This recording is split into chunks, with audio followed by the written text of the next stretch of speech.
Hello and welcome to Three Mark Boys episode 3. We've made it to week 3 now and... still going, still here. We're still going. Well done, Still guys. going strong. So as usual, I'm Max. I'm Khali. I'm Brock. And we'd like to thank you for tuning in and listening. How are you guys this week? Yeah.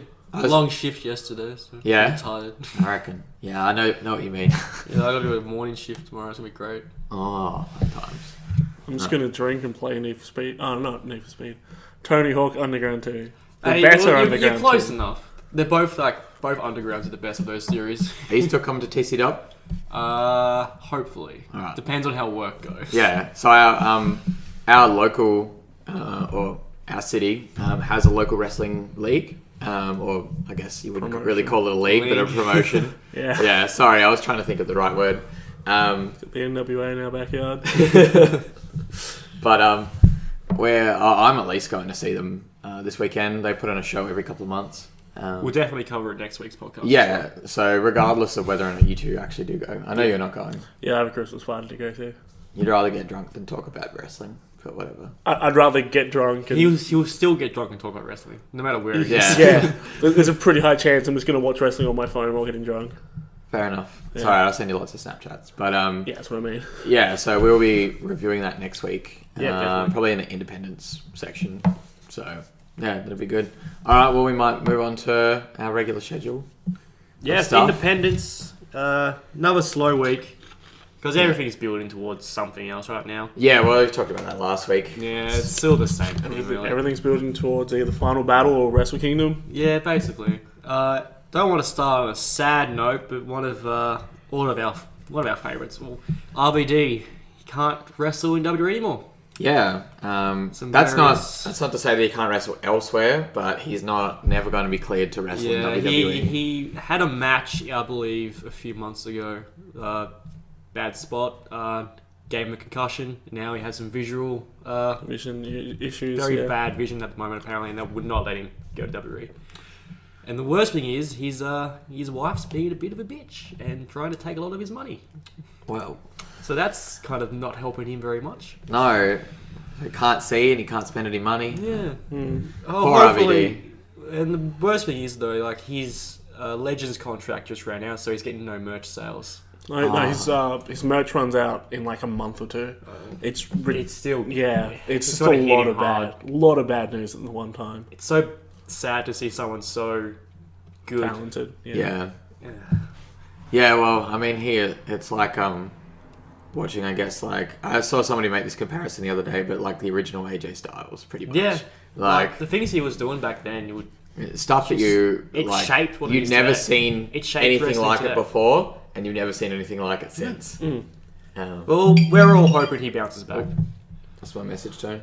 Well, Sorry about that. How unprofessional. I'll turn my phone on silent now. Yeah. So going back to the whole like stuff he used to he did. There used to always be this debate in WWE between like who had the better frog splash, Eddie or Ray. Not Ray. Eddie or RVD. Yeah, and yeah, they were just both really good, but in different ways. I'd personally say Eddie. Oh, I think RVD. 100%. No, I always liked RVDs I personally. like Eddie's. RVD jumps from like anywhere in the Depends on ring. what Eddie we're talking about. Turns. Cruiserweight Eddie or All Eddie. Like jacked up on roids Eddie. like you pick the peak Eddie and the peak RVD together. Yeah. I think RVD wins every day. Alright, that's fair. He gets RVD's more frog hype. splashes were great. He'd like jump off, spin like 180 degrees, and then land. Oh yeah, that's true. That was you really make a really good point on that one. Or he'd jump basically across the ring. Oh yeah, he'd like and almost headbutt the other fucking turnbuckle.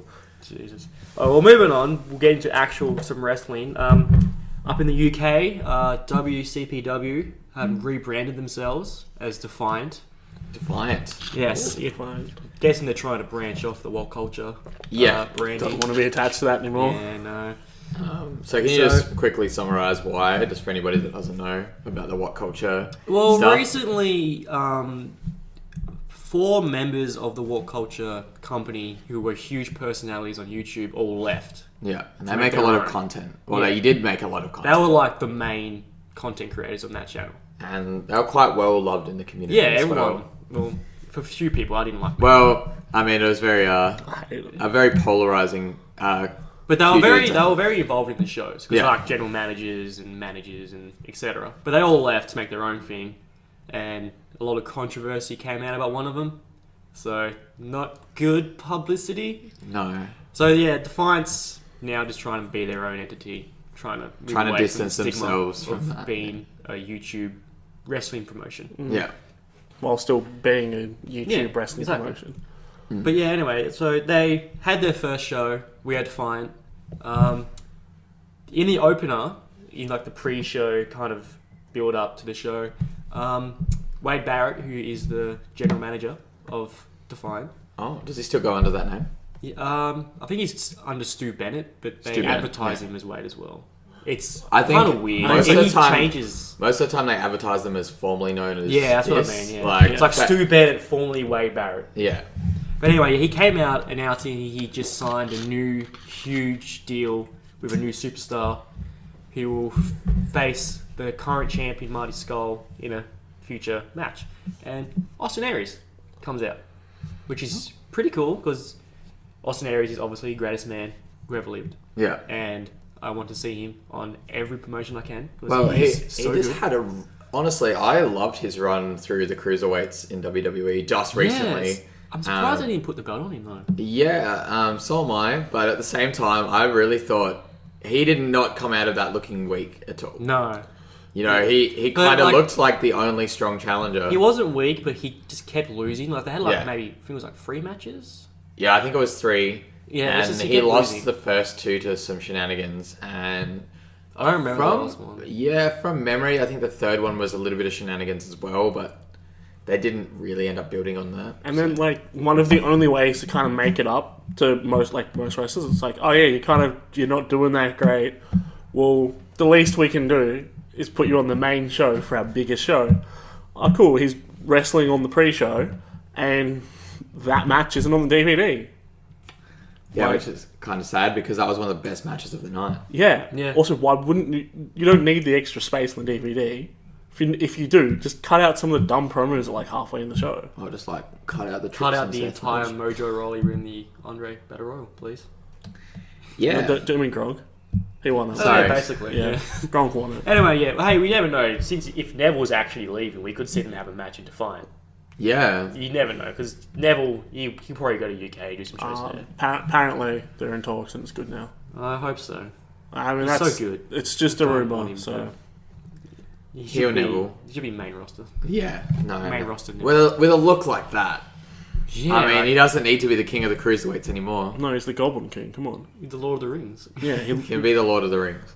But yeah, so Austin Aries comes out, challenges Tolv, kind of typical stuff, and yeah, builds for him versus Marty Skull, which is a match I never thought I'd want to see, but I really do. I don't Yeah. think they've ever had a match, to my knowledge. yeah, I'm not aware of that either. But anyway, yeah, so show went on. All champions retained. Marty Skull retained his newly given, because it's a new belt, because it's a new company. He retained against Joe Hendry and Martin Kirby. Pretty good triple threat. Nothing to really go on about. Yeah. So yeah, moving on to Ring of Honor, we have Final Battle next weekend. Next weekend. Yes. Oh, so we'll have another podcast before then. Yeah, so it'll But- be the 5th episode we'll cover it. Yeah, but we will cover Final Battle. I'm looking Oh, forward to definitely. it. I really am. Dalton Castle. Oof. Yeah. Dalton versus Cody. Gonna be good. So yeah, on TV this week, nothing special, just more like 6-man matches, building up all the title matches and all that kind of stuff. Typical TV stuff. Yeah. Nothing to talk about. But one thing I do want to talk about from Ring of Honor is Cody and the Young Bucks paid for 10,000 seater arena. That's right. They are talking about doing their own show. Yes. And they announced, more announcement and information is coming out next week, I believe. They're aiming for Chicago or something, which is making people go crazy. Yeah. Because Chicago, I wonder who's from Chicago. I wonder who's in contact with the Young Bucks. Yeah. Who might have Free might time. have some free time and some grudges against other promotions. Somebody who Nick Jackson always goes around saying that he's the first point of contact should this person ever want to wrestle again. I don't think we need to say anymore. Yeah, no, we'll just leave it at that. But yeah, no, I'm very excited to see because they have so many ideas and they have so many names they want to be on the show, and so many names want to be on the show to prove of course. that they can do that amount of money and pull that amount of fans.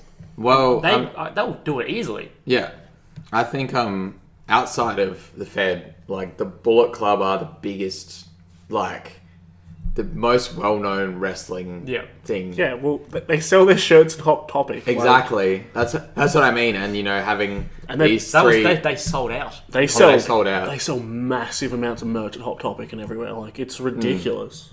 So these 2 or 3 members of the Bullet Club, sort of getting together to do this is gonna create a lot of waves. And a lot of interest, similar to the Chris Jericho cruise as well. And if everything goes the way Cody wants, the main event will be him versus Daniel Bryan for the Ring of Honor World Title. I'd love to see that. Just that main event alone would sell that arena out. Yeah.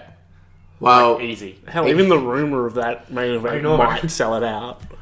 And the rumor of it being in Chicago as well. Daniel Bryan could wrestle a blow-up doll and it would sell out. People just want to see that kid bump, man. Yeah. I want to see him wrestle. Daniel Bryan could literally just come into the ring, bump, and then leave. Flare bump and leave. Do a Shibata. Yeah. Yeah, no, he could just do a Shibata and would be 100% okay. I'd cry. And then CM Punk would come to the ring. And, I'd cry. Yeah, I think I'd cry. But yeah, so that's what's going on. I'm really excited for next week and hopefully they announce it in time for us to talk about it. Yeah, no, that'd be cool. Alright, off to Japan. Tag League? Tag League. Yeah, looking through the standings, it looks like it's very similar to last week, where one group has like quite even sort of scores at the top. Yeah. And then the other group has all the same scores at the top, and the other teams have won nothing. Yeah, I feel bad. I like the second last team in Block B. I really like David Finlay and Kitamura. Kitamura, yeah, it's the same thing as last week. Everyone's winning, beating lower teams, and then trading wins with other teams. We don't have that much longer to go, so something's got to start Well, how many happening. weeks is there? I think there's 3 more weeks. 3 more weeks. So there'll be So there should, 7 more nights. by that time, be There's 7 more nights to do, I believe. So, yeah, by that time, they'll definitely have, I guess, a standout team. Especially from this Block B, because there's what is it? 2, 4, 6 teams with 8 points and 2 teams with 0 points. Yeah, it's very confusing. It is very tight in that group, by the looks of it. But and I recognise a lot of names going down there, so I'm kind of not sure what they're going to do. Well, I don't think Michael Elgin's going to be winning anything anytime soon with these recent Probably sexual not. harassment assault allegations. So Jeff might need to look for a new partner. Honestly, I think he Shaq talk Jeff anyway, so Maybe it's off. I hear Matt Riddle's free. I don't think Matt Riddle can go. They're a tag team. I know they are, but Cope could just go on his Japan own. kind of doesn't have a thing in common with Matt Riddle and his weed dealings. Oh no, he doesn't. He's fine. He don't do that. He's a good Christian He's a boy. good. He's a good boy. He's a good Christian boy. Yeah, no, just send his wife with him. She'll beat the crap out of him. She'll keep him in line. No, Jeff can just go alone. He can beat Kane from a couple of years ago. I am the Honestly, tag team he's champion. that good. I reckon he could do it. I think that'd be cool, actually. That'd be a really cool angle. I think you mean Matt Morgan from TNA when he was the tag team champions, and he'd keep having people like more or less audition to be tag team partners with him, and he'd win the match and then just beat them up and then leave. And I was like, yeah, cool. This is dumb. Well, the rumor at the moment is the team from LIJ, Evil and Sonata, are going to win Block A, and they're going to face Bullet Club, Gorillas of Destiny, Tamatonga, and Tonga Loa. Roman Block B. Rollins. Yes, he is, isn't he? Though. Yeah. He's actually so good to watch. He's amazing, but like he just looks like Seth and Roman had a baby, Yeah. and his They brother used the Potter earrings, and now they're Tamatonga. and Tonga Loa, formerly known as Camacho, who's done so much better since leaving. It's improved. And So yeah, that's the rumoured finals with LIJ going over, Yeah. because like LIJ is so fucking hot in Japan right now. Yeah, dude. I occasionally watch New Japan events, and they cut to the crowd, and there's all these cute little Asian girls with their LIJ hats. Yeah. I'm like, doing the eye fist up. yeah. So yeah, just before we get off Japan, I just want to talk about Bullet Club adding their first Australian member, Yeah. Mr. Juicy. He Yeah, boy. was MCW's previous pay-per-view. Or Yeah, the show November before. end. Yeah. He tag teamed with Bad Luck Fale, Yep. and Fale brought him in. So we have our first Australian member. Mr. Juicy, Gino Gambino. Yeah, boy. Yeah, and I've been following him for about a year now, and because he's lost so much weight, and it's really impressive. And now he's got this going for him. It's like, hell yeah, dude! Like, No, that's awesome. more Australian recognition. I'm loving As it. we said, we always get behind Australians. Hell yeah. Doesn't matter what the gimmick is. Like, I don't care. I don't care if they're fucking shit. Like, I'll get behind them. No, Well, it's- the same pay-per-view was the one that had Okada come down yeah. to face Slex. Which, great name, obviously. Great match from people like... I'm assuming Okada doesn't speak that much English. Because he Nah, cut a I can't imagine. He cut a promo in English after the match, and it was kind of awkward because he kept tripping over himself, I but he remember- got there. He did It's- one after the G1 in America. He tried to do it in English, but it was so broken you couldn't really make much Oh, out. yeah, no, he's improved. Oh, good. Like, he wants to come down more, and it looks like New Japan might be looking at trying to have like a working relationship with MCW.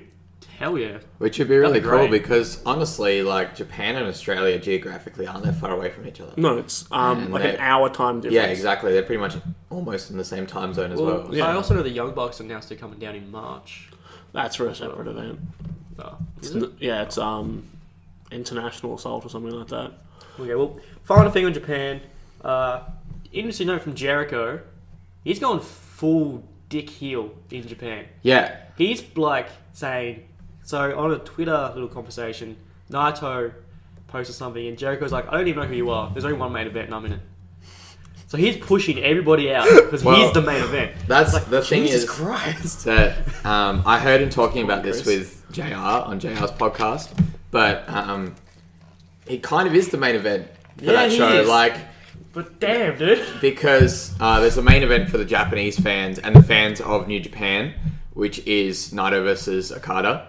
But the main event for the world is Jericho versus Omega, because That's Chris what everyone Jericho's knows, yeah. already a massive star. Kenny's part of the Bullet Club, so he himself is a massive star, especially in the West.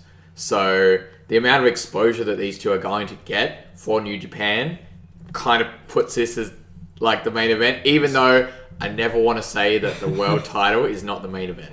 Those damn Canadians fighting over US belt. Those guys from Winnipeg. Fuck's sake. Fuck. So yeah, that's moving on. With the independence reviews and stuff, I'll also be doing NXT now Yeah. because basically it's one step from independent to WWE. So Yeah, may as so well. it's sort of, like we said, it's sort of the transition. And in that sense, I'll also be covering 205 Live Yeah. with the WWE stuff. So we get a bit better of a coverage. So this week on NXT, with Drew McIntyre being injured, obviously, as we all know, Regal's announced qualifying matches for a Fatal 4-Way to determine the new number one contender to face CN at the next TakeOver, which I Yeah. believe is the one before Mania. Most likely. Would they do one before the Rumble? Yes, Oh, yeah. they've confirmed it. Like, it's all up. Okay. I Yeah, wasn't cool. sure. Thank you. So, opening segment is CN coming out for his first time with the title. Title looks really fucking good on him. It really suits him really well. That's cool.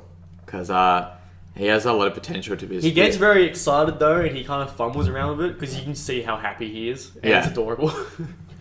But at the same time, like, it's kind of good that he's on NXT then, because Yeah. that's not the kind of thing you'd want to see on the main roster, No. especially from a heel. So yeah, like, imagine if that happened and Vince would chew you the hell. yeah, out. exactly. But I mean, I love that, like, because despite him being the heel, a lot of us were behind him for a long time, and it's quite a heartwarming moment. So yeah, he comes out and Selena Vega takes the mic, brags about how she told everyone this is going to happen. She Yeah. took This man who was partying all the time and losing every match, and she's focused him, and look what she's done. He's won the title, and then she just hypes him up. He grabs the mic, says, "Everyone, I told you this will happen. None of you believe me." Just keeps going on for that for a while. It's basically typical heel celebration promo. I was kind of expecting some more, but I think his English is very limited. Yeah. So that's all he could really do. Yeah. But it got the point across. Yeah. Well, that's always the main thing. Get your point across. Doesn't have to be fancy. So after that, we have our first qualifying match for the Fatal 4-Way against Trent Seven and Killian Dane. I wonder who wins this one. I've noticed don't as count well. out Trent Seven. He's put on a bit of weight. I've noticed. Wasn't. Yeah, he's a big boy. Yeah. Also, every Sanity member has their own personal Sanity theme when they come in alone. Because this is the first time I heard Killian's, and it was all bagpipes, and it was really cool. That's really cool. Because I think, Well, he's the beast from Belfast. yeah. So, It makes bagpipes don't really make a it might have been whole a lot of flute sense. as well. I could have misheard. But I mean, but it was definitely that like style of music Yeah. is definitely in that from that region or that area of the United Kingdom. So I really like that. That's really it was cool. just really cool that I've noticed every member has their own personal spin on it. I'm not certain about Alexander Wolf's because I don't think he's had a single match yet, or EY. But anyway, I think I've heard EY's. His is pretty good actually. I know that Nikki what's her has a name? different. Yeah, she has screaming. in Yeah, hers. I It's kind of like creepy. Nikki's actually. Well, yeah, she's crazy. Yeah, that's Out of all of them, she's the craziest. So in this match, Killian just no-sells for a while. Seven's attacks, big man throws him down, typical stuff. Just beats him down and hits a Vader bomb. Nice. And that was awesome. And I guess that's his finisher. He's not doing the One Remainder anymore, which is interesting to me. It's probably a lot easier to just hit a Vader bomb than Yeah, And he's a really big guy. looks nicer. that's fair. I really liked how he's a Wandering Angel.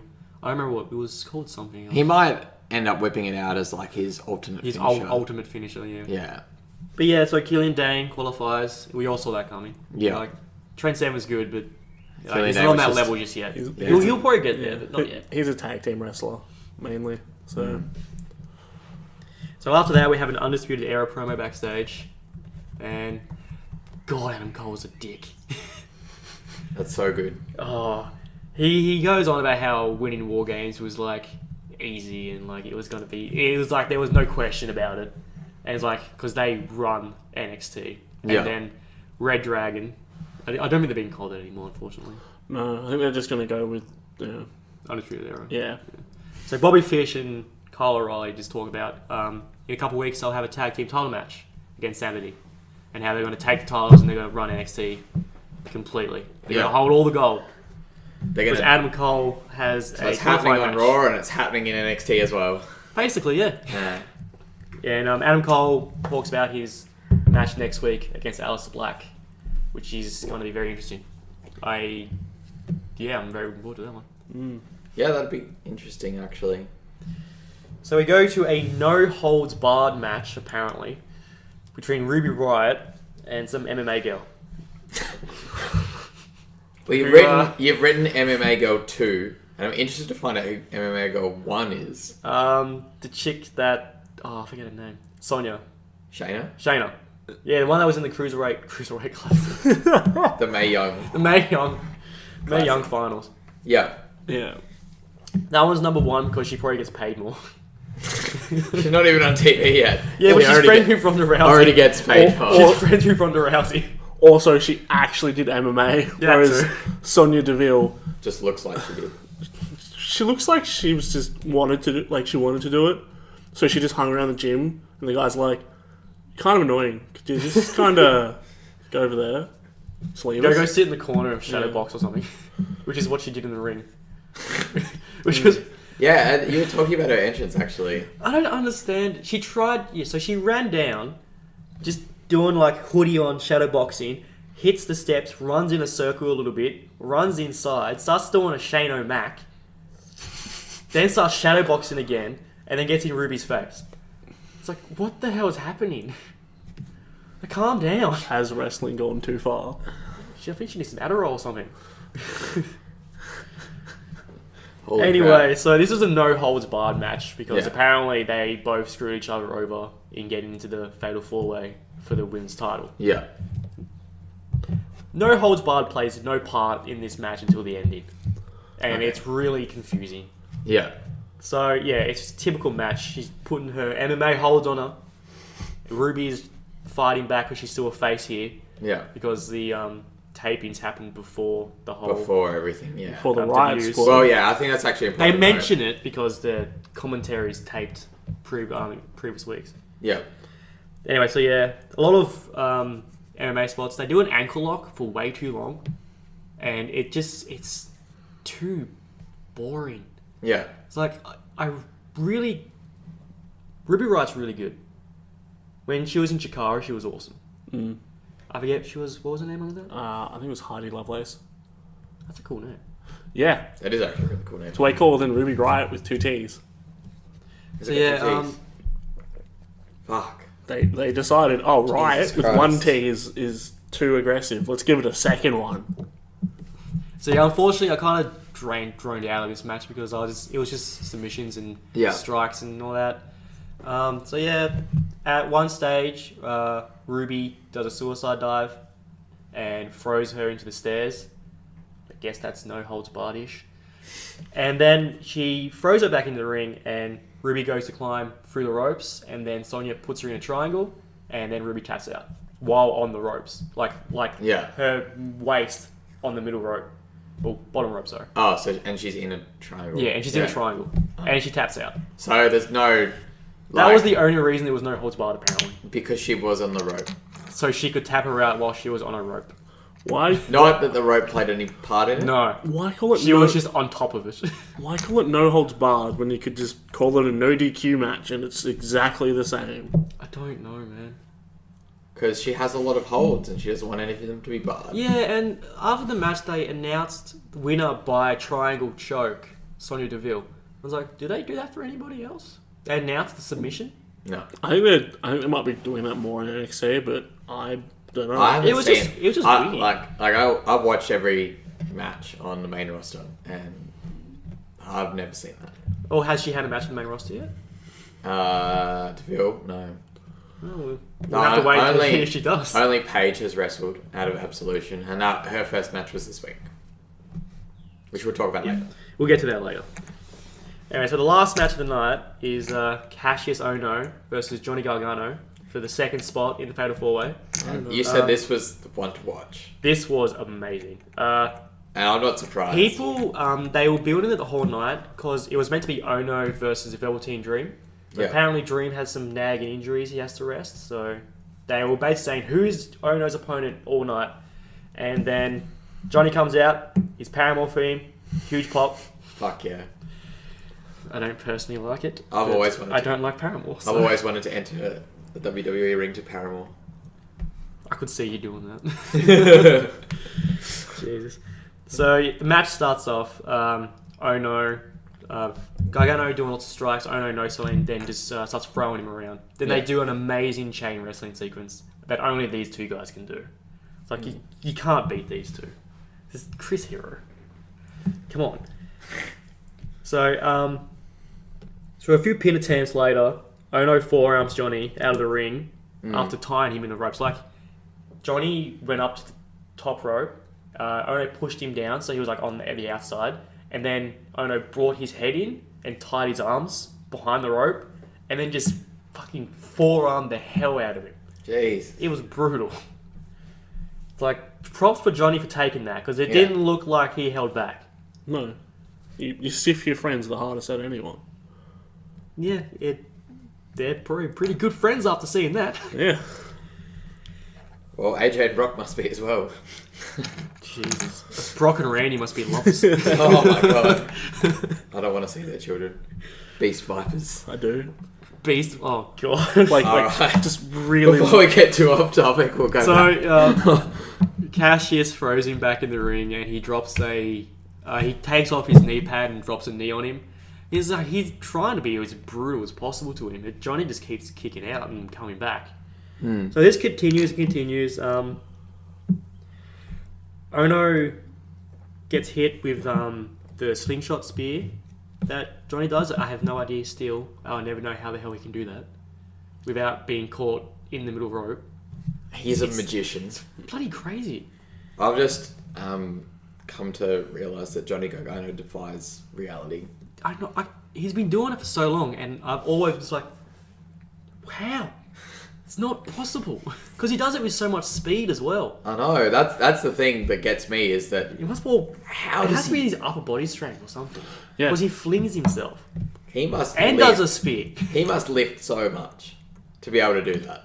That's crazy. I mean, have you seen him? He's pretty swole. Yeah, to be fair. So I've touched him. Oh yeah, that's right. I forgot you did that. Not like that. For anyone Oh, listening. okay. No, Calm down. I wish. Only one person can do that. So Ono kicks out at 2 after that, obviously, because it's still midway through the match. And then Ono regains control. Then Johnny does a suicide dive into a tornado DDT. Looked amazing. Really good. Johnny's such a good babyface. And like he can get beat down and people are still behind him. He's just such a good natural babyface. I'm like worried, he doesn't have to cut a promo at the start of his match or pander to the crowd, but they just love him. But also, like, it doesn't seem like he's trying to be a babyface. Exactly. It's just, he is. All the best babyfaces are like that. Yeah. The only thing I'm worried is that people are saying the same thing about Sammy, and then he got brought to the main roster, and look what happened to Sammy. Yeah, that's true. So hopefully it goes better. Well, Sammy's doing okay now. Well, if that's the case, I'm so keen for Ciampa to fucking destroy Shane McMahon. So yeah, kickouts, trading moves. Ono hits a huge cyclone kick for 2. Everyone thought that was it. Yeah. Because it looked so brutal. But yeah, it was a great match. Very, very hard hitting. Like, Cashier's elbows are deadly. I mean, he's going to knock you out. Yeah. So yeah, and Johnny keeps kicking at anything, and then Johnny does a Frankensteiner into his Gargano escape, and Cassius taps out. So Gargano's going to the fatal 4-way. Nice. So he finally gets a win after a long time. Yeah, and that puts him kind of in that title picture a little bit, even if he doesn't win this fatal 4-way. Ooh, like terrified. for anybody in that fatal 4-way, that kind of puts them like just a step towards that title picture. Yeah. It puts you in, because this match, it puts you in the conversation. The fatal 4-way will happen in a couple of weeks, and like this is the 4 top guys. So yeah, if you're up there, you're considered as a top guy in my opinion. Yeah. I hope he will. I hope he wins at least. Yeah, that'd be cool. So yeah, that's NXT. That's Independence for this week. Awesome. All right, thanks, bro. All right, so we're doing the next one, which is Raw, SmackDown Live, and 205. We will start off with the first show, the biggest one. Oh man, this was 3 hours. This was actually Still 3 hours of some quite cool segments. Actually, I really liked Raw this week. So did I. I thought there's some really, really interesting stuff to talk about. So our main, I guess, like the main storyline of the night that I'd like to talk about was like the Roman Reigns Shield story as it progressed, involving Jason Jordan and Samoa Joe and the bar towards the end. JJ being I love how they're building him, because the crowd gradually hates him so much more because every time the show starts, Kurt Angle comes out, starts talking about Roman Reigns' Intercontinental Championship match tonight, and then JJ comes out just as he goes to announce it. And fuck. Lil just edited me. Yeah. Sorry, that put me off my game. But anyway, he comes out and the crowd boos him immediately. Oh, they do. And I love that because he still plays the role of He's trying to be all happy. the desperate rookie babyface. But He wants to impress his dad. yeah. Like, But there's- Dad, look, I can do this. Dad. But Dad, the look crowd is gradually not buying it at all. And, at the conclusion of this segment, or near the conclusion of this segment, like the first part of it, JJ suplexes Reigns. Like, Reigns turns around to face Samoa Joe, who's on the entrance ramp, and JJ just comes up behind him, turns him around and suplexes him, which leads to... What a cunt. Yeah, I know. And I was like, what are you doing? I was like, wow, this is such a heel move, but he still acts like a babyface afterwards. And I love that, like, slow transition, because in wrestling, you don't always get that. Like, fans don't always have the longest attention span. I know myself, I don't always have the longest attention span for some of this stuff. But it's a slow burn to JJ turning into really like a hated dude. Like somebody that you want to see beaten up. And the way they've been building him is that he can really hold his own, because in this match against Roman at the start of the night, he was like, it was so close. Like, I honestly thought JJ was going to win the title so many times. I was like, oh my God, like, is Roman seriously going to lose to this? But yeah, at the end of the match, Roman charges up the Superman punch. Jack off the hand. Yeah, sorry, we all had to do that motion there, so I hope you guys have been doing it at home too. Or wherever you are listening to this. I'm usually listening to podcasts in the car, so I would have done that. Taking my hands right off the wheel. Yeah, just to jack off my fist. The ultimate swerve. No, just drive with your legs, it's easier. Yeah, that's fair enough. Yeah, Roman wins with a spear off the ropes because he misses his first one. As he always does. As he always does. But honestly, really close match. And they both sold it really well afterwards. They both looked exhausted. And it was awesome. Like, I mean... It's starting to get to a point where I can't name a bad Jason Jordan match. No, well, that's the thing. Like, or an impressive one. At least. He's had. I can name an impressive one, and that was like until that was this week. It was this week, but I mean, also like, he's not having bad matches, and he's having like kind of impressive ones. Like when he deadlifted Braun, like that's what I was actually about to say. No, JJ, stop! You can't do that. And then the only reason that they didn't go ahead with that was because JJ's knee buckled.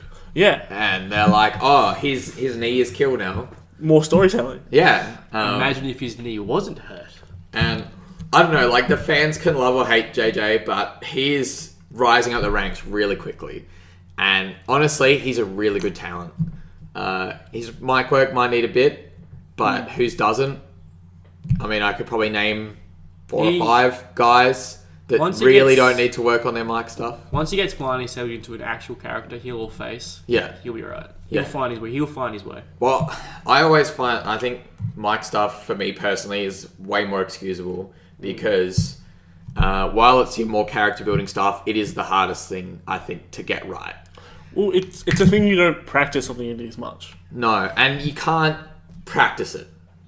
Yeah, because you just have to do it. You can't just bring in a live audience and get them to react to you in practice. You know, like you can get a live audience of wrestlers and other people in the business, but you're never going to get a live audience to practice. Mate, come listen to my promo. Give me some tips. Yeah, exactly. That's why improv classes are so important. Yeah, definitely. So, in conclusion for the opening segment, Roman retains the Intercontinental title against Jason Jordan. I thought they were going to set up a match for Roman later in the night with Joe, because he said, all right, Jason, you're now, Joe, you're later, at the start of it. And I was like, oh my God, are they going to have Roman run through 2 people tonight? Like, he's going to job out like 4 people. He's got to build him up, the shovel. But after the match, Joe comes into the ring and goes to put the cook heater on Roman. But JJ pulls him off and suplexes him. And Joe gets up and like rolls out of the ring, and he's like, whoa, like he did not look ready. What the hell was that? Yeah, like it was cool. It looks like he didn't look ready for that at all, and he was really surprised. And then JJ's mouthing him, and then turns around to cop a Superman punch right in the chin. As Roman's like, there's your receipt for earlier. Alright, I'd like to move on now. I'm just quickly going to touch on this next match, which was Paige versus Sasha Banks. They both had their friends out, so Bailey and Mickey James, which was Mackie James. But look, I don't want this to be the thing that I focus on for this particular match, because the match was quite good and I really enjoyed watching it. But God fucking damn it, Michael Cole, can you please stop saying it's boss time? Like, Alexa Bliss is on commentary and speaking, and he interrupts her to say that it's boss time. Like, he says, alright, that's cool, Alexa, but it's boss time now. And I was like, I almost broke my laptop. Michael Cole, that is not how you talk to a goddess. Jesus Christ. But Max, it's boss time. Every week, like, I love watching Sasha Banks, but god damn it, I hate listening to Michael Cole. They now need to come out with a shirt that just, like, it's just like a Sasha Banks shirt that says it's boss time. Do they already have that? I probably do. They have, like, Sasha He's boss the only person that says it. Yeah. Nobody else says it. It's a blue splash. It's... Alright, now that I've got my frustrations out about the commentary, like which Cole. doesn't actually matter at all. Yeah, I personally think that Michael Cole is quite a good commentator and has a really good chemistry with the guys on that desk. There's too many people on that desk. There is too many people on their desk, but I like the chemistry. Well, what did Booker, though? That's all we need. Yeah, I want Booker, I want Taz, and maybe chuck, Dusty Rose's corpse there. Fuck. Alright, that went... the three best commentators of all time. That went pretty dark there. I don't think one of them's going to say much. It's Taz. But yeah, so the match was actually quite good, and the Absolution story builds them up to be pretty strong. Paige beats Banks with the Rampage after a distraction outside the ring. Absolution a little bit involved in this match. Goddamn, I fucking hate hearing them talk, but except for Paige is very natural. Yeah, on the mic, but Mandy Rhodes seems kind of stiff, and Sonya Deville should not have a microphone. yeah, well, I mean, like I we already said, talked about her. So. yeah, well, we just talked about mic work too, and it's like I said, one of the hardest things. Anyway, there's a backstage segment with JJ and Kurt, and JJ saying he wants Joe. Joe then fucking destroys him in that same segment. It was beautiful. That was really short. JJ can't get a break. I know. So because we're talking about the cruiserweights this week, I want to talk about the cruiserweight fatal 4-way and Enzo, the Zoe train, and the Zoe train, and the Nia Jax segment. How you doing? How you doing? Winky face. Yeah. That pretty, like, I wrote down the winky face. How you wrote it down? But it was implied as well. Like, I couldn't get the message across any other way. Yeah. But, Is she the new Big Cass that has sex with him? Okay. Did the old Big Cass? I don't know Did about the old that. Big Cass not? I mean, I don't know. They call him Big Cass for a reason. Anyway. Hey, Carmella. What was Enzo standing on? A very big box. Because the cruiserweights didn't look smaller. The cruiserweights didn't look smaller than him. From what it looked like they were like in the foreground to him. Yeah. From my point of view. Okay. It's like they were a bit further back. But he was definitely on something, or Nia Jax was doing the Tom Conspiracy thing and spreading her legs. Or... Which is really awkward to say. Yeah. Especially when it's just how you doing. But I'm interested to see where that goes, because obviously Nia's only on Raw, but we've had some of the women on 205 Live before as well. Alicia and Sasha have both been on it. Maybe she was, yeah, because she was Alexander and had a tag match. No, it was with Rich Swann against Noam and Alicia Fox. And Alicia Fox. The only reason that was a thing because Vince thought it sounded like fuck. Yeah, and That's also the only reason. and also, I guess he found it funny, like me, because it is funny. It is fucking hilarious. God damn, Noam was so good. Anyway, I love his accent. Yeah, So good. Anyway, Cruiserweight Fatal 4-Way. Mustafa Ali, Drew Gulak, Tony Nese, Cedric Alexander. It was quite a good Fatal 4-Way. Pretty expected, spots and stuff. Like what you'd expect from the Cruiserweights. fucking Spanish Fly looked beautiful. Oh my god, did it not? Oh, Yeah. Mustafa and Cedric brilliant job on that. Like, that looked awesome. The end was very tense. I did like the ending because you really didn't know who was going to take it. I felt like a member of the Zoe Train was going to take out the victory because of the promo before. Also because Rich Swan's going to beat somebody that's not liked next week so that he can fight Enzo. Although the guy who won, Gabba Gulak... Yeah, I think he's kind of beloved right now. He is my favourite part of 205 Live, which I'll talk about later. Since Neville's been gone, Gulak's been my boy. But Drew Gulak steals victory from Cedric Alexander after those lumbar checks. Yeah, he does two... Gulak is about to get 05 forward in the corner, but he gets pulled out of the way. Mustafa gets off the thing. Nice takes him out, and then Nice takes him out, gets lumbar checked. Out of the ring. Ali comes back in, gets lumbar checked, and then Cedric goes for the pin. Gulak knees him in the head and steals the pin, and that was so cool. That was good. I was so happy with that victory. What a cunt. Yeah, just a real cunt move. I loved it. Alright, so we might move on to our second last segment of the night. We're going to cover probably the most talked about segment on Raw this week by a large margin. Yes. Yep. I don't think we need to really introduce it. I'm still freaking out about it. Yeah. It's not that impressive. Asuka wins every week. Yeah, I thought it was going there too, but then no.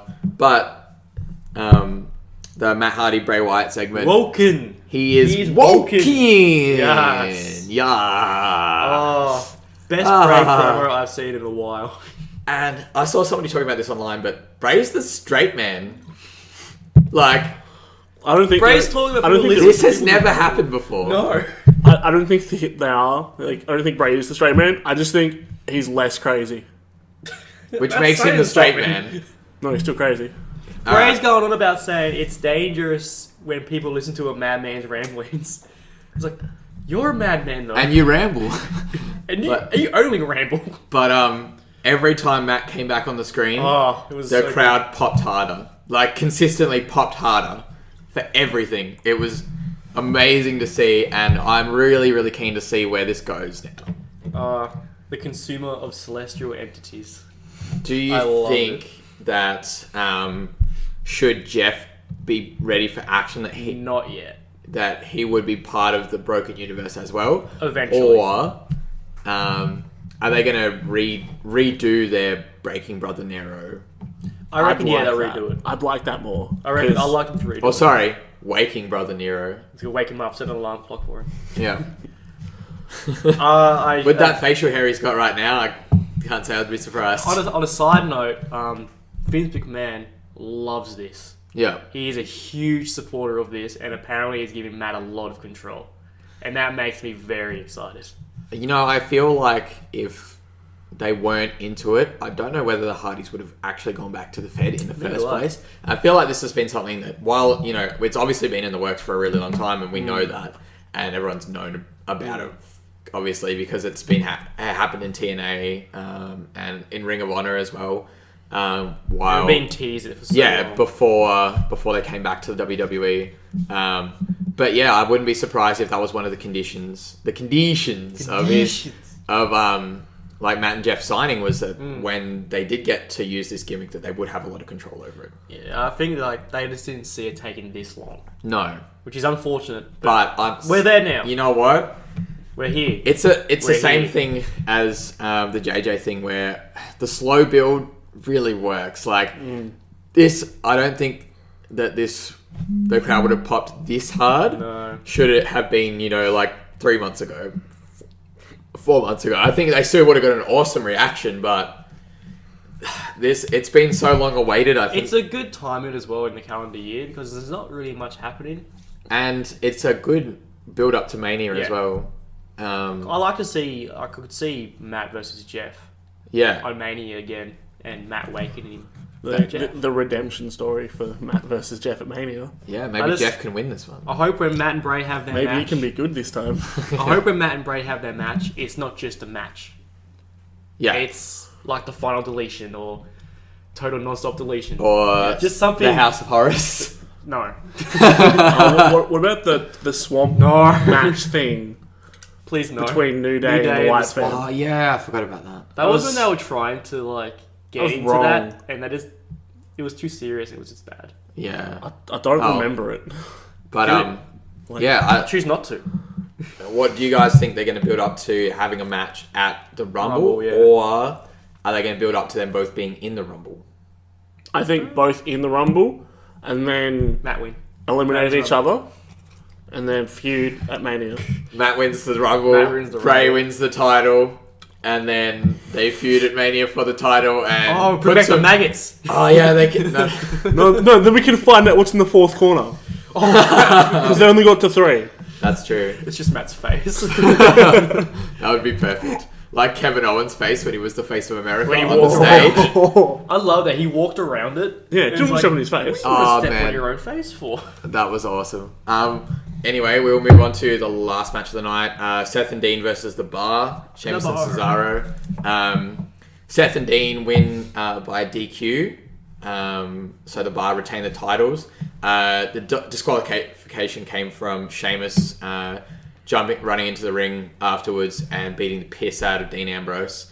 And the ref counts him 1, 2, 3, 4, 5. Goes to pull him off. Sheamus still beating the piss out of him. Calm down, you bloody crazy And Irishman. the ref's like, all right, ring the bell. The Bar grab their titles and fuck off. But Roman comes down. Sorry. Kurt comes out and restarts this match and says it's no DQ now because that's not how that's going to go down. It's not how we do it here. It's not how we do it here in the WWE. America. It's America. true.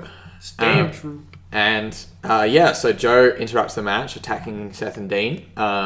Roman comes out to fight Joe off, fights him into the audience, but Seth's on the floor and Dean's kill, and so the Bar take advantage and just pin Dean. And Roman runs back into the ring, and he literally just makes it into the ring after the 3 count. The Bar grab their titles and fucking piss bolt with Joe into the crowd, and Roman's just sitting there like next to a sprawled out Dean Ambrose, just holding his head in his hands. He's like, what have I done? Like, I've fucked my team. God damn it. I fucked my friends. Rip. Yeah, I'm a bad dog. I'm a bad dog. So yeah, the Shield look on as Joe and the Bar leave with the tag team titles. But yeah, very similar thing to what's happening in NXT with the Undisputed Era by the sounds of it, where it's a group of 3 and they want to have the tag team titles and a singles champion. In this case, Raw's main event title is the Intercontinental title. Yeah. Their occasional The other one's defended the other one's just a myth. Yeah, well, I'm not even sure it's real. no. Last time I saw it, Kevin Owens lost it to some old dude. And where's it gone? It evaporated. Shinsuke made a jacket out of it again. That'd actually fit. That makes a lot of sense. But not really a whole lot to talk about with this segment. No. Pretty much building up for Seth and Dean to take the titles back and the Shield to hold a bunch of gold. Which would Or be nice. Possibly Good throwback. going into... Yeah, good throwback. Possibly going into the Rumble, but maybe they win the gold at the Rumble. or they could be teasing for another random 6-man tag match with the Shield versus Joe and the Bar. If they did that, I wouldn't be surprised, but I don't know. I feel like I reckon they'll do it on TV. they could. Yeah, it Yeah, shouldn't be on I think they pay-per-view. should do that one on TV, and I think they should save like Seth and Dean versus the Bar for the Rumble. Rumble, yeah. Well, if they do that, it's they can have like if Joe and the Bar win, then it's Joe versus Roman for the IC title, or like Yeah, that's a cool idea. they get to pick the stips and stuff, or like if Whichever team wins, Yeah, whichever team wins holds the gold. yeah. Well, not so much, I'm not but a fan like, of that. That's like gets a TNA chance booked at in the there. gold. You know, Yeah, the Shield wins, Seth and Dean get their next title opportunity. Yeah, and if the Bar and Joe win, Joe gets the title. Yeah. I think that would be a really cool stipulation to add to it, and a really good way to continue the story. But yeah, all right, we might continue on to SmackDown Live. I actually watched this live for part of it. I missed the opening segment, so I went back and watched it. But the opening segment starts with Kevin. I was about to say Cammy and Sammy. Cammy and Sammy. But no, Kevin and Sammy in the ring, talking about the McMahons and about how, that same stuff. They always make it sound really good. I want to thank Sami Zayn for giving me point instructions of where ringside is and where the entrance ramp is. I wasn't quite sure. Really. Yeah, I didn't know that. So I love that. Sammy. I thought that was the perfect part of that to cut for him. He was so condescending as well. Yeah, because in the biz we call this ringside. He was such a dick. I loved it. It's so good being able to see Sammy just flex his comedy and just be like, hey, I can do this. I can do this really dumb thing that's kind of cool, but also really weird. He walks really funny. Yeah. But great. I've just loved seeing Sammy evolve as a heel a little bit because, he was that babyface character for so long, and he's only ever been that babyface character in the Fed. Coming out of his cage. In NXT and on the main roster. And I love this because immediately, everyone's talking about Sami Zayn now. Sami Zayn and Kevin Owens. Nobody was talking about Sami Zayn before. I think it's perfect. And this will build him up to be a big star. Oh, hell yeah. And it doesn't matter what he does after this. He will always be a big star from doing stuff like this. But anyway, as Sammy's out on the stage saying, oh, this is the entrance ramp, for those of you who don't know, Randy slithers through the ring. Slippery snake that he is. And out of nowhere, seemingly, he uses his finishing maneuver on one Kevin Owens. I miss mine. Shane then comes out. Kevin's fucking wrecked. He's death sold that RKO. Even in the next segment backstage, he's holding his head. He doesn't know what's going on while he was out. Yeah, he was knocked out. Yeah, well, he got RKO'd. Randy's standing in the ring. Shane comes out on the entrance ramp. Sammy's standing in the middle. Sammy's not sure whether to run back into the ring or run back to Shane McMahon, so he just kind of just hides. Yeah, just stands really awkwardly in the middle. It was cool though because it's what he should be doing. Yeah, exactly. That's what you're meant to do. But Shane makes a match for Clash of Champions. Sammy and Kevin versus Randy and a partner of his choosing, which at that time you're like, oh, I wonder who Randy's teamed with in the last 6 months. Edge. It's going to be Edge. Edge is returning.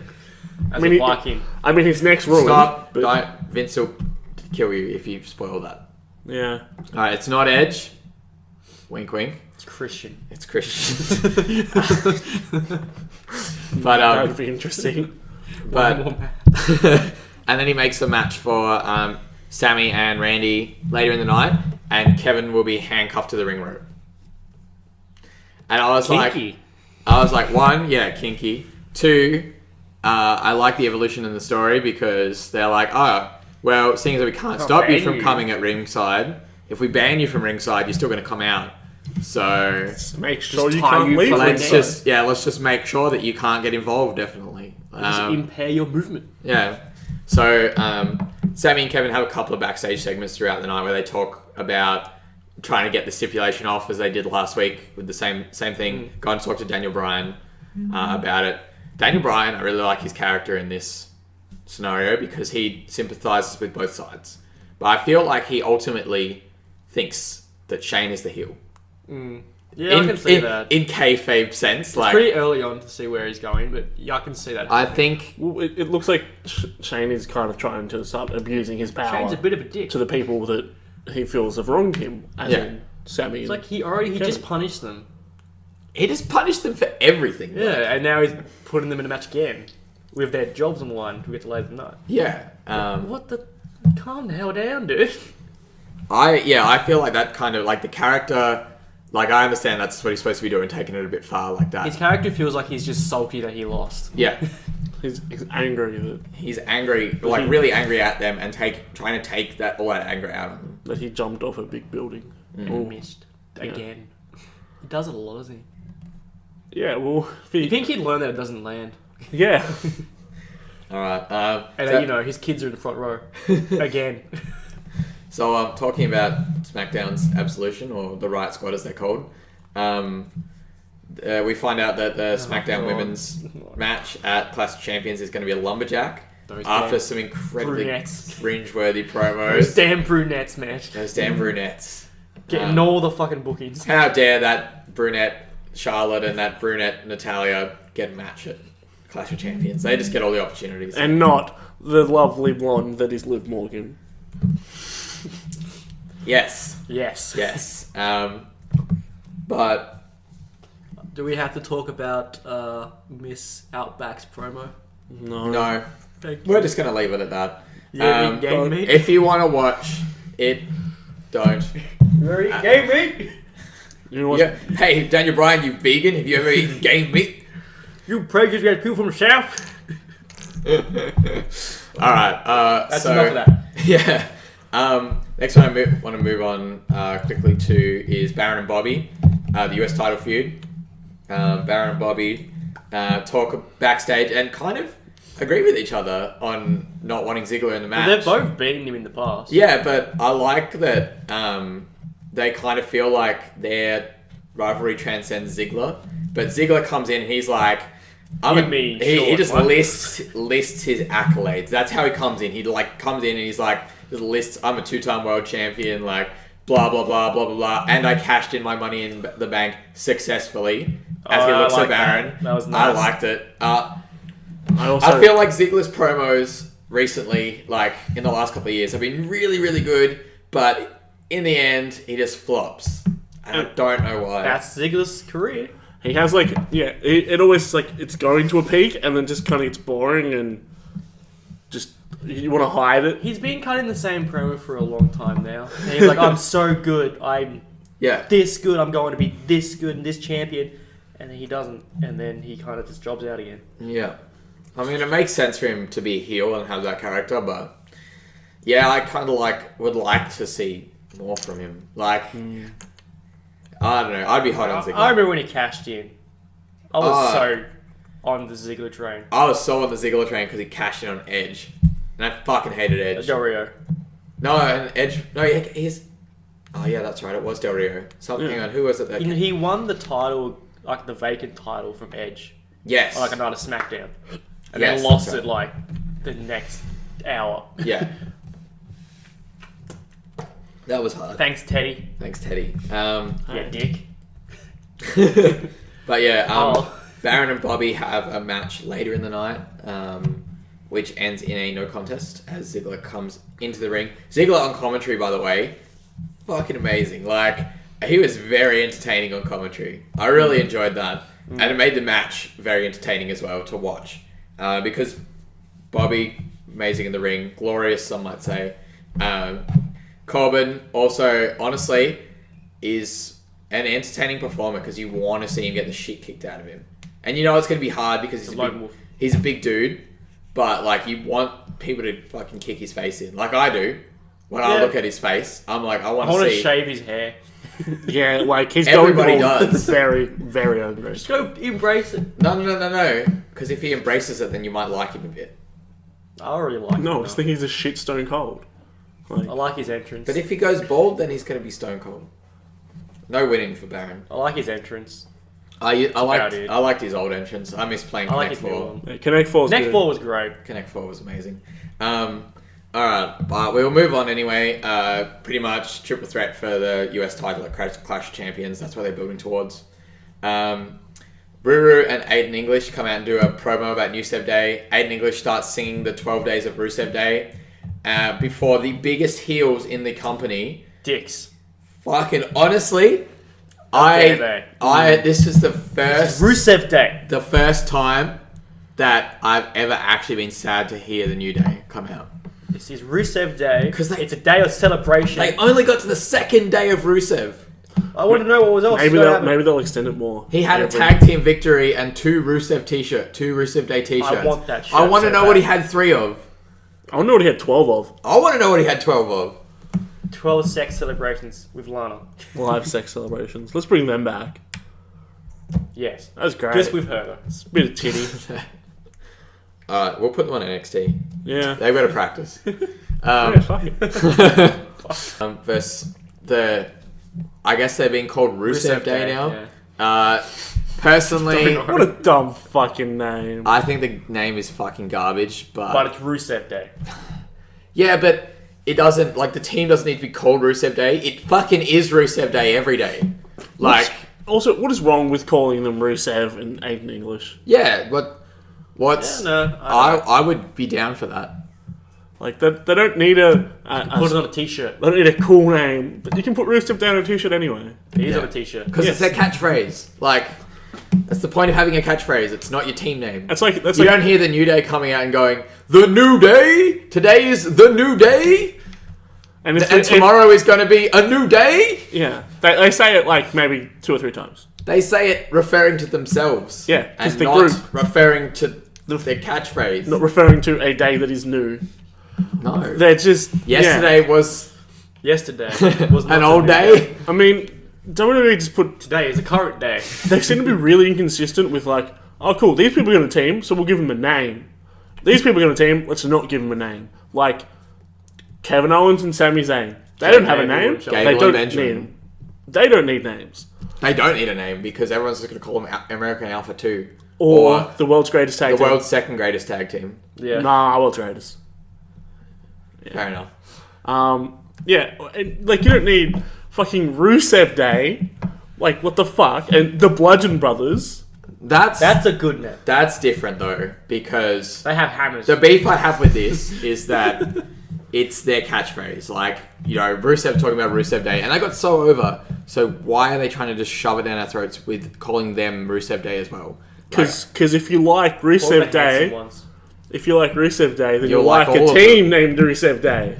I don't know. I personally think they should have picked a better name, or like a different name, or even just left it as Rusev and Aiden English.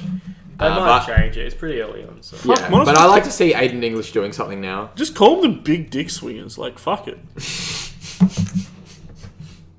All right. With that Might as fantastic, with that fantastic name suggestion, Ruru and Aiden win the match after a distraction. Sick kick by Rusev to end it, and then they get added to the SmackDown Live Tag Team Title match at. Why are they in the match? Why are they in the Why match? are they in the match? At Clash of Champions.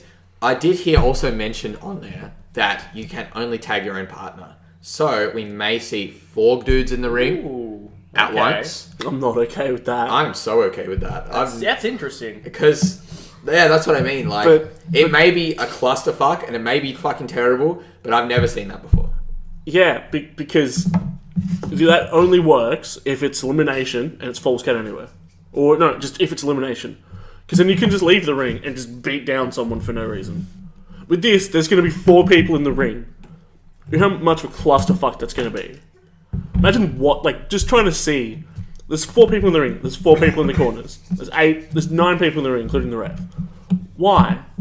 Is this a new commentary booth? Like, we don't need more. Just I put don't out. have as many people as a Good. commentary booth. It's got half. Yeah, calm down. It's got half. Come on. God. Yeah. Just don't put these weird, elaborate things together. Just be like, cool, this is a fatal 4-way, and there's going to be 2 people in the ring. Because that makes sense. Yeah, And I, it's easy I to guess, Consider but, see how they go with but it. at the same time, with the regular tag fatal 4-way, I feel like that doesn't make sense. Why the fuck would you tag anyone that's not your own partner? So they can get beaten down, and then And you then can never run in. tag you back in. But then, if they come to your corner, you can tag in. I guess. And but- also, if you're hurt, I'm going to go to whichever corner's closest to get a tag, because I need to get out of the match, because I am hurt. Yeah, I guess. Like, it... I don't know. I personally feel like... I don't like it, because I think it's stupid, but that's the way they've always done it. So... Bring back tornado tag matches, man. Yeah. Yeah, let's just put 8 people. Let's Put put Put them 8 all in people. the ring and put a ladder in there. Let's go. Why don't we just set That's how I book things. Why don't we just set it on fire as well? It's all flame That'd be tables cool. match. I haven't seen one of those in a Yeah, let's decade. have an Inferno ladder match. Let's go. Yeah, the ladder's on fire. Yeah. Yeah. You gotta climb it. You gotta put on a fire suit No, and then climb the the first ladder. No, person- there's no fire suit. Come on. What do you think? The I'm first a bitch? person to set the ladder on fire and then climb it wins. Yeah. Alright. No, you have to set the ladder on fire, throw someone into it, then climb it. Holy crap. There's so many things you have to do. Alright. But as we talked about, tables. as we just mentioned before, the Bludgeon Brothers versus the local jobbers, which is what I'm going to call every tag team of local jobbers. They're local jobbers. I did grab their names. They were Adam James and Josh Carl. We're going to always mention jobbers because I love jobbers. Yeah, I do like me a good without jobber. jobbers, the industry would never be the same. Without again, jobbers, we wouldn't have Braun. James Ellsworth. We wouldn't have Braun Strowman without jobbers. No, we wouldn't have weird submissive slave James Ellsworth. We also wouldn't have had that. We don't have any more though. But we had it. That's the sad thing. No, but It It got weird at the end there though. Look into your It heart. probably should have ended. Look into your heart. He's still there. yeah. But anyway, the Bludgeon Brothers pretty much do the exact same thing to them as they did to SmackDown Live jobbers the 2 weeks before. Yeah, Zack Ryder. And Zack Ryder's team.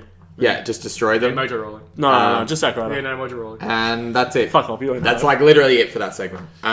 So we'll move on to the main segment. My boy Harbour gets win again. Um, We're on a roll, boys. He's making it. Is that 3 now? That's 3 in a row. It's probably the best run he's had. Fuck. Yeah, it kind of is. I'm not going to talk about the women's match. Charlotte wins with a figure 8. Game meat. Tamina taps out really quickly, which the commentators play off as, oh yeah, that's smart. She doesn't want to get injured. Fair enough. Natty trash talks Charlotte afterwards, and the Riot Squad come out, cut shit promos, and then, except for Ruby. There's a Riot gonna break out. Fuck up. Liv cut a good promo. Liv is alright. Because a Riot's gonna break out. Liv is But alright. I just lost interest after Sarah started talking. Game meat. It's pretty hard to But not. Charlotte gets out, and the heels all fight. So Charlotte's, sort of on her own running up the entrance ramp, and all the heels are like going at each other before they realise that Charlotte's fucked off, so they just turn and stare at her. And What that's the it. fuck, bro? But anyway, we'll move on. Sammy and Randy. Kevin is fucking fuming about being cuffed to the ring. Like, he takes a good 5 minutes to get cuffed to the ring while he's down there standing at ringside, next to the ring rope with the handcuffs in the referee's hand. Takes like another... Like, he's there just fucking fighting it the whole time. It's so good. I wouldn't want to be cuffed in public either. Especially not to a ring rope. Like, Nah. those things bounce. I'm gonna have Yeah. to, like, pull my arm. Stuff that. But anyway, Randy ends up winning the match. A little bit of attempted interference from Kevin, but he does get his comeuppance as Randy drives him into the steps. And obviously he's still handcuffed to the ring. They get some wire cutters out, or some bolt cutters out, to do the things. It takes him some time. But it doesn't. Yeah, Randy takes out Sammy while he's trying to use the bolt cutters, and they don't actually cut Kevin free during the match. It doesn't happen until afterwards. So Randy wins with a roll-up after Sammy misses the haluva kick. Randy went for an RKO, but was countered, gets pushed into the corner. Sammy goes for the haluva kick, misses, goes through the second rope, and Randy rolls him up. I just want to point out Randy's superplex was beautiful. That Holy was crap. a thing of beauty. That superplex was delicious. Yep. I shit on Randy a lot, but that was fucking great. Yeah, no, I think I'm glad that they let Randy do that superplex all the time, because it's like, I don't know whether many people nowadays watching wrestling will know, but was Bob Orton's finishing move, and JBL used to make that connection a lot. It kind of got annoying. yeah, but JBL was just annoying in general. Yeah, but I just like the throwback, and even I don't no, care it's if they great. don't talk about it. It's fine. I just like seeing it every match, and they don't really let anybody else use it that much, which I also like, because if you think about the last time you saw a proper superplex from somebody that wasn't Randy, A superplex that wasn't a Tower of Doom. yeah, and been a while. most of the time people block it, and it gets turned into something else.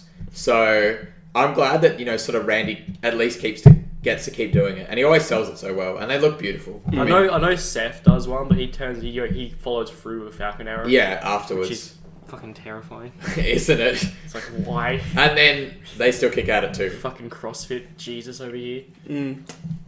It's insane. But after the match, Owens cuts himself free. Him and Zayn attack Randy. Get Get And that hit then- back.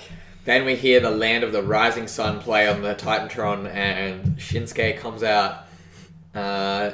We don't get to hear the very start of it, but just from the actual entrance bit. Shinsuke comes out and helps Randy fight back. Randy RKO's both Owens and Zayn. And then him and Shinsuke shake hands. There's a bit of some commercial stuff.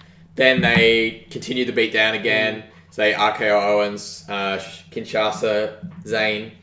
And then they move on to the backstage segment, which we were talking about before. Shane basically tells Daniel that the punishment for Kevin and Sammy is not over because Daniel's like, all right, look, like they fucking destroyed those guys. They got their asses kicked. They got their asses kicked. They got like 5 finishes each. You humiliated them. You humiliated What else them could you on do? live Like, it's television. done. Like, Please Come on. stop. what more? Like, you know, surely you're finished with them now. And then Shane's like, I'm just getting started. And he's like, what they don't know is that I'll be the special guest referee for their match at Clash of Champions with Randy Orton and a partner of his choosing. Not saying that it's Shinsuke, even though everyone knows it will be. Like I said, the only person Randy's tagged with in recent memory. Yeah. Because they did tag quite a bit in recent months. The one before that was like Bray. Yeah, well, they were both like hunting after Jinder and had a common enemy. They were trying to hinder Jinder. But is anyway, impossible. and he also says that if... They went on the show. Oh, actually, no, he doesn't... No, they weren't. Yeah. Oh, no, they were. surprising. There was an AJ and Jinder package, like video Oh, package, okay. halfway through the show. But no, apart from that, they weren't on the show. Which, honestly, like, I'm glad they're giving AJ a week off. Like, He needs it. he needs a fucking rest, man. Like, I love that guy, but goddamn, he works so fucking hard. No, you can keep going. He can keep going, but That's not the point. I want him to take a That's not the rest. point. Like, Come on. I want to see him on TV, but I don't want to see him on TV. You know? I want him to stay on TV longer. Like, let him sleep for now. Exactly. But yeah, he says he doesn't say if Kevin and Sammy lose. He says when Kevin and Sammy lose. So you Fired can from WWE, They'll be not just fired. SmackDown. from not just SmackDown, but all of WWE. I mean, yeah, but then they can just go to Steph and be like, "Hey, can Hey, you give your us, brother's a shithead. Can you give us contracts?" And he'd be like, "Okay." And Steph will be like, well, my brother Shane McMahon doesn't see the value in Kevin and Sammy, and then they become the new authority, and then memes. Yeah. Yeah. Yeah, I don't want that. No. Neither do I. But I guess really God, I hate Stephanie. I'm interested to see where this like Shane McMahon and Kevin and Sammy stuff concludes. Because I've really liked it so far, and it's I want to know what Daniel's part in all this is going to be. Yeah, and I would also like to know that. But it's a very modern day fighting against the McMahon story. Yeah, because it's Shane, not Vince. Yeah, but also because like Shane's only the commissioner of SmackDown Live, not the head honcho of the whole business. Yeah. And so like it seems like Shane is just abusing his power because he thinks he has more power than he does. And that's what Daniel seems to be quite concerned about as well, which is why I really like Daniel in this feud. Like in the whole context of the story. You're going to get in trouble with your parents. Yeah. Chill. Pretty much. You're going to lose us money. So yeah, I'm excited to see where this match goes, but I don't want this feud to extend to Mania. No, that's too long. I think they maybe should blow off the Rumble or something. But yeah. I don't want another Shane O'Mac match at Mania. oh, you're getting one though. Yeah, you're getting one. It's going to be against Daniel Bryan. Alright. Yes, okay. So we'll move on, cover the last part of WWE this week before we can move on to you. Finally, we're getting through it. 205 Live. 205 Live. Holy crap, we've been talking for a while. Yeah. Yeah, we've been talking for about an hour 20 now. So anyway, I'll try and wrap this up pretty quick because we have had a lot to talk about. Yeah. But pretty much 205 Live is Gulak this week. All Gulak. All Gulak. All Gulak all the time. Gulak opens the show and closes the show and has a segment in the middle. Like, he opens the show, cuts an awesome promo, gets interrupted by Cedric. Gulak is like, lol, no, I'm not facing you tonight. There's a Zotrain member that needs to impress, and it's Noam. So Noam comes out, and Gulak goes on commentary. Noam ends up losing because he goes to the top rope, and Gulak gets up and argues with him to get off the top rope. Yes. No, get down! Come on, this is not what the Zo Train stands for. And then Obsolete. Noam's basically like, "What are you doing?" Like he's yelling at him, and then Gulak makes the Zo Train like whistle blow thing. And Noam just looks defeated, and he puts it up, and he's like, yeah. Anyway, he gets down off the rope and goes back into the ring and gets lumbar checked. So pretty sad for Noam, but a very, very good segment, very entertaining. Gulak has a really good pep talk with the Zo Train and compares them all to members of the Justice League, saying that Enzo's Superman, and while he's not here right now, he's left me, Batman, in charge. He's like, Nice, you're Aquaman. Di, you're the Flash. And then Davari's like, well, who am I? And he's like, you're Wonder Woman. And then Davari's like, what? Why am I Wonder Woman? And the crowd's laughing. And then Gulak says in the straightest of tones, he's like, because you're a fierce warrior and you have a great sense of fashion. The crowd pops so fucking hard for that. Like He does have a great sense. he does have a great sense of He fashion. does. But I loved that. I loved Gulak in that. Like I loved Gulak all of this week. It was so good. Anyway, Tony Nese versus Rich Swann was the main event with their respective partners, Gulak and Alexander. Swann ends up winning by pinfall with the Phoenix Splash, and Rich and Cedric celebrate afterwards. Gulak rings his fucking alarm, which is the only thing I dislike about Gulak. But that's the thing, is it's made to get heat, so I understand it. I just fucking hate hearing it because it hurts my ears. But they come out and surround the ring, but Ali and Tozawa come out and attack all of the Zo Train. But Gulak sounds the alarm again, and the Zo Train retreat. And that's the end of 205 Live. So yeah, if you like Drew Gulak, it's the most exciting hour on television. Great. It's an hour? Yeah. I thought it was half. No, it's only an hour. They did 5 segments this week, including backstage segments. Also, 205 Live is going on tour. Are they? They have 3 shows booked. Can't remember the cities, but they're very not places you should book for 205 Live. They're Right. places that aren't that welcoming to hi-fi, flippy wrestling. Yeah. 205 Live is kind of known for. So I kind of think they don't like 205 Live much. I think that's maybe why they're building Gulak up, because he's really against that, and I think he will be. I love Gulak, and I think a lot of people really see the potential in him because he's a very good talker, and he just has that like childlike charisma to He's all ignorant. of his He's stuff. so ignorant about everything. He's going to pick a few less segments next time, rather than having sort of like 3 to follow through, but really go through. Of Evolution. We can't skip a Mania, and we were wrong. And you said that. I mean, it'd be better if it was the other way, let's be honest. Yeah. No, so after No Hands against Scott Steiner in a match. Again. Yep. So after their Rumble 1 and then this one. Just beats him. Just bury Steiner. Yeah, might as well. Triple H getting his shovel out. The general title shot, kind of being a little cocky, like, I can beat you. Yeah, it's Hollywood Rock. Yeah. Keeps talking, especially, it was like Randy and Batista the week before. And then big stuff happens in the week. Yeah, they're just evolving some more, might as well. But anyway, so the week after that, come say that, it makes you seem kind of lame. What's wrong with Disneyland, man?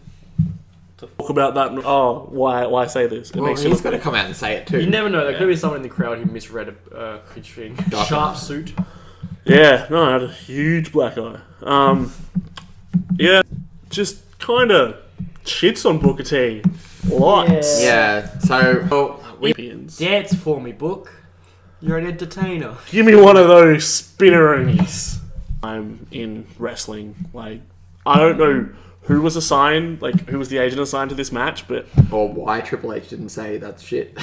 Or why Booker T didn't say, hey, that's kind of...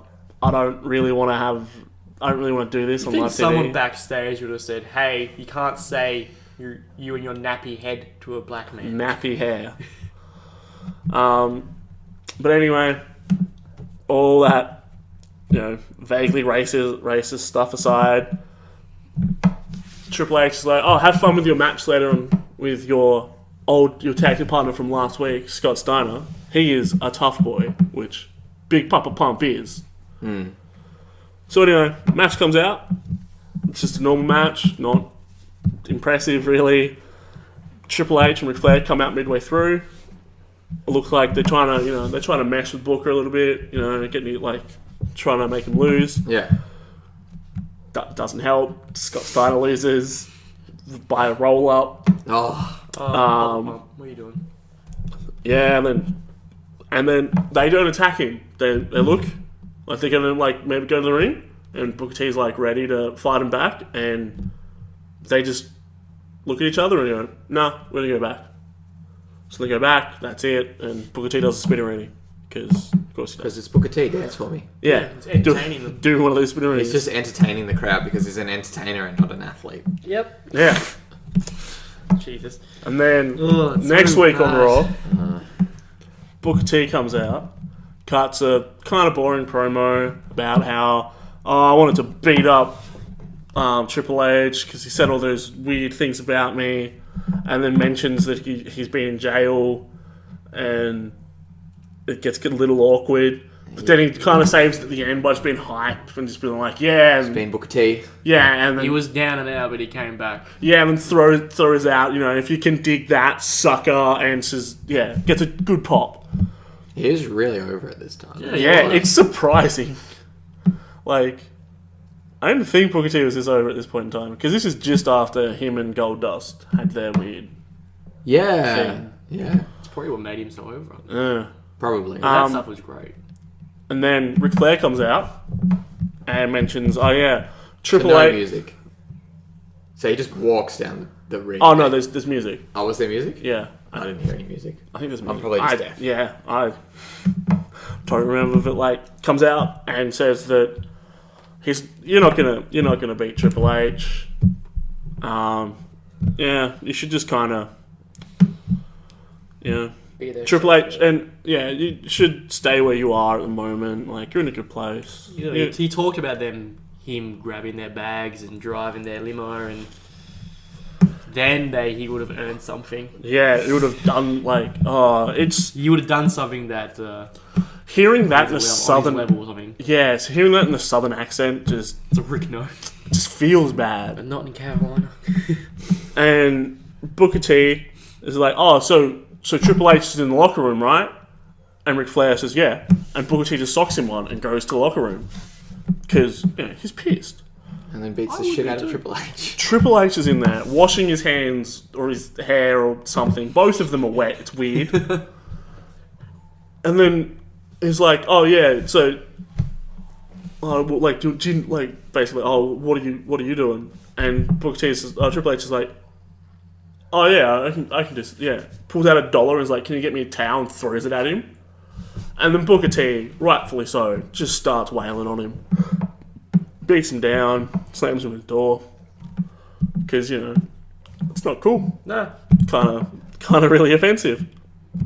And slightly, yeah, I'd say. Throwing money, asking for a cow.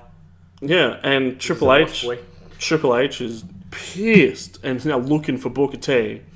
And then later in the show, Triple H confronts Maven and some other dude. I don't know, I didn't give him a name. And says basically oh yeah, you want to be a wrestler? Yeah, come meet me in the ring and I'll ruin you. And pushes him and chokes him a little bit. It's very weird. So then they have a match later. And in the match, it's very much a Triple H match. Maven might as well be a boxing, Weird a punching and knee bag. drops and He might as well have just been a local jobber. He might as well have been a punching bag. Yeah. He did, I think, 2 moves. And then at the end of the match, after Triple H wins, he picks up Maven, goes to throw him, but the way he throws him, he ends up with his head in the ropes, and it's choking him, and they just look, and it's kind of really, really dark. And then Al Snow, his trainer from Tough Enough, runs in to save him, and then also gets beaten down.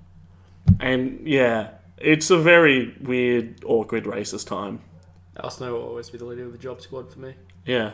Good old Al Snow. Yeah. But yeah, like as Such a messed up time. like, yeah, well, we were rivalry. talking about this about how yeah, I'm just like stuff like this wouldn't really so awkward to try fly to talk today. About. Yeah, God, no. And while nowadays it's all about the foreign heel, but back in Look that at my day, crazy passport. back in that day, it was like, Booker T, we're going to book him as a minority and not as Booker T. Yeah. Booker T said he's a five-time world champion, and Triple H comes out and says, "Yeah, but dance for me, daddy." Yeah, but you're black and you dance, so do this for me. Like, just because he does a spinnerini doesn't mean he isn't a five-time world champion. You only said that 4 times. You said it 4 times. Both times. Wow. You should just count on your fingers. Nobody can see. Yeah, probably should. But either way, we know that Booker T's a five-time WCW champion, and definitely it was a weird time. It was a weird. Watching those promos, it just made me very uncomfortable. I was like, why? What's the point in saying you could have a really good feud on like a simple story? But why would you bring race into this? Alright, so on that note, then we might wrap it up and talk about what we're going to cover next week. So next week we're going to do Mania. It's the culmination of the Triple H versus Booker T feud, which is Mania 19. Yep. Good Mania. Loved it. And we're both going to be... Yeah, I'll be covering the usual independent stuff. Japan probably won't have anything going on because Tag League is kind of boring at the moment. Yeah. Any rumours and kind of stuff going on? But the last week before Final Battle, so hopefully... Yeah, hopefully Ring of Honor has something to talk about. Yeah, and next week in WWE is a full week. They have Raw, SmackDown, Tribute to the Troops, and NXT on all in a row. It's on lead there up to Clash, surely. in America, but I'll just be doing my regular shows, and I'll probably watch some of the Tribute to the Troops as well if I get the chance. Yep. Because I'd like to talk about that, because that's always a really big event for the WWE. They always have some feel-good moments in there, and throwbacks. It's always good. Alright, can't wait to see Sergeant Slaughter this year. Oh, neither. Alright, so thank you guys for listening. If you're still listening, because it's like an hour and a half in. Actually, we did pretty well. We did the last bit in like 10 minutes, so I'm pretty happy with that. Yeah, quicken that up. Yeah. It's all your fault. It took forever. Yeah, sorry guys. Alright, so from myself, Max, from Brock and Khali, thank you guys for listening. Thanks for listening, guys. And tune in next week. Yeah, cheers, cunts.